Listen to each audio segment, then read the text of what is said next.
Now, All right, they may not. so Michael Waltz talking to Shannon Bream about everything except Israel. I now have Dr. Oren. Hello, Dr. Oren. We're here. Hi. Uh, Hi, Hugh. Sorry.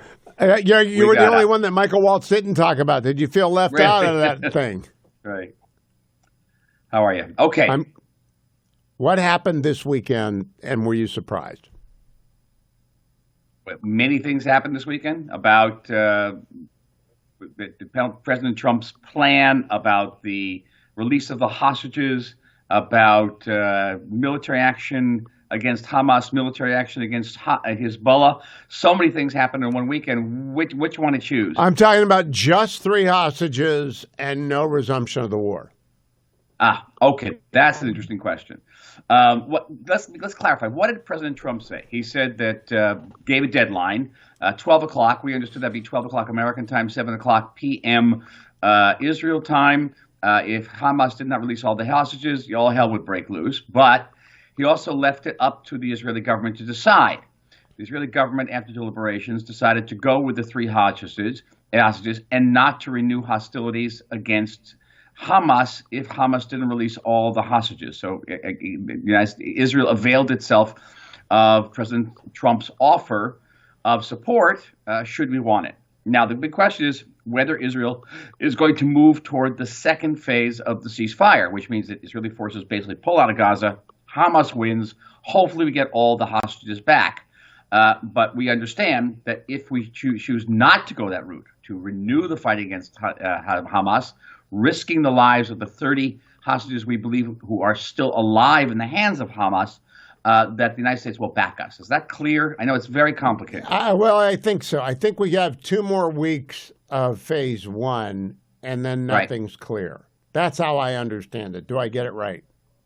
Yeah, and the scuttlebutt here is that Netanyahu does not want to go to phase 2, but we had Steve Witkoff here just yesterday who said that phase 2 is definitely going through. So my recommendation to policymakers here would be to get on the same page as Washington. Well, do you think that Mr. Witkoff is on the same page with President Trump? Don't know. That's a very good question. I asked myself the exact same question today. Okay. Now, bodies will be returned, very sadly, this week. Is that part of phase 1? That is part of phase 1, but let us not in any way underestimate the impact of these hostages coming back, not in ambulances, not in helicopters, but in boxes.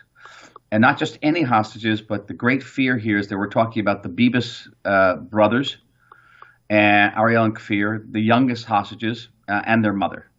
And that will have a profound impact on Israeli society. I don't know how to emphasize this enough, Hugh, but the appalling display every week of these hostages being paraded in front of audiences, being gift packaged. They get a gift package of going away packages and diplomas from their captors. The whole thing is just so lurid, so horrid, that it's actually having a big impact on Israeli society and Israeli public opinion. And I think, if it weren't for those 30 hostages still in the hands of Hamas, the Israeli army would be charging into Gaza right now. Do you know, Dr. Oren, years ago I read a book by Amos Oz where he interviewed a guy out in the desert who said the day will come when war will be on all fronts at all time and everyone's going to be involved. Yeah. And it was sort of like the iron in the soul. He was interviewing not a religious zealot, just a hardcore veteran of many wars. Is that what's happening among Israelis generally?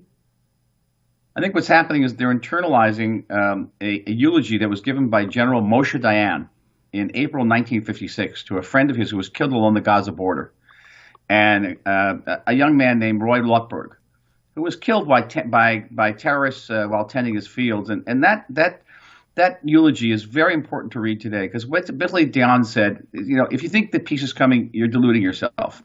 We will always have a plow in one hand and a gun in the other, because on the other side, they're going to keep coming at us until they kill us. And he said this how many years ago? 1956, almost 70 years ago he said this. And what was true today, it was true then, it was true today. And Israelis are understanding this. This is not about the 67 borders. It is about our very existence. And there's just this growing opinion in this country is difficult to quantify that says that on one hand, we want to get these hostages back. And according to the most recent poll, 60% of Israelis would want to go to phase 2 if that was the possibility. But Hugh, it's down 10% from last week. Last week, it was 70%. No, I lack the language for this. I don't want to say realism. I don't want to say cynicism. I do think iron resolve is maybe the right phrase. Is that what's happening? Well, on one hand, the Army I mentioned on this program before, the Army's tired. I was with a gentleman today who spent something 250 days in active combat unit duty. We're low on ammunition, though the Trump administration has renewed the shipment of 2,000-pound bombs that had been delayed by the previous administration. That's good. Still, I just think that there's a bedrock, hardwired realization that nothing can change until Hamas is eliminated. On that note, I'll leave you with that. Thank you for joining me on short notice. I appreciate it, Ambassador Oren.